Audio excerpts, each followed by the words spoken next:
গৌসবাক বলছে 12 প্রকারের মধ্যে 11 প্রকারের ফি মুরিদ না, 11 প্রকারের ফির যাবো জাহান্নামে। 11 প্রকারের ফি মুরিদ না, কিন্তু ফি শাহ যাবো জাহান্নামে। 1 প্রকার সুফি মুরিদের কেউ পাইব, মরিদে কুকুরিব, পীরে শিয়াল হবে, দৌড়াইব।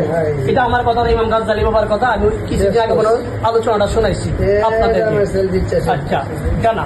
এরপরে যেটা বলতেছি, আল্লাহ আমি কথাগুলো বলবেন কিসের জন্য? যেমন আমার এই কথাগুলো জাহান্নামে যাওয়ার জন্য যথেষ্ট হবে।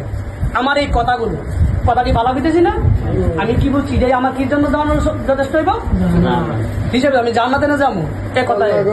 এই কথাই আমার জাহান্নামে যাবো যদি আমি এই কথাগুলো কোন ব্যক্তি কেন্দ্রিক বলি, মনে মনে যদি খেয়াল থাকে, তাহলে আমার এই কথাগুলো আবার কই নিব আর আমি যদি সত্যের জন্য বলি, মাওলার জন্য, মানুষ সত্য পাক, মাওলাকে পাক, আব্বা আমার আব্বার উপরে বড় আসে যাই না, এই কথাগুলো আমার জান্নাতে নিব।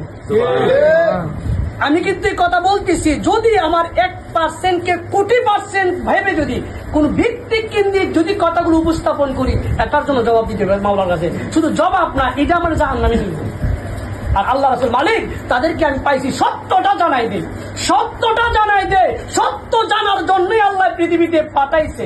আর সত্যটা জানানোর জন্য, এতে আমার বাবার বিরুদ্ধে পরক, আমার নিজের বিরুদ্ধে পরক আসে যাই না, আমি সত্যটা বলতেই থাকবো। তাহলে এই সত্য বলাটা আমার মধ্যে অপরাধ থাকলো, আল্লাহ সত্য বলার খাতিরে আমার মাফ করতে পারে কি পারে না? সত্য বলার লক্ষ্যে কথা বলতে হবে।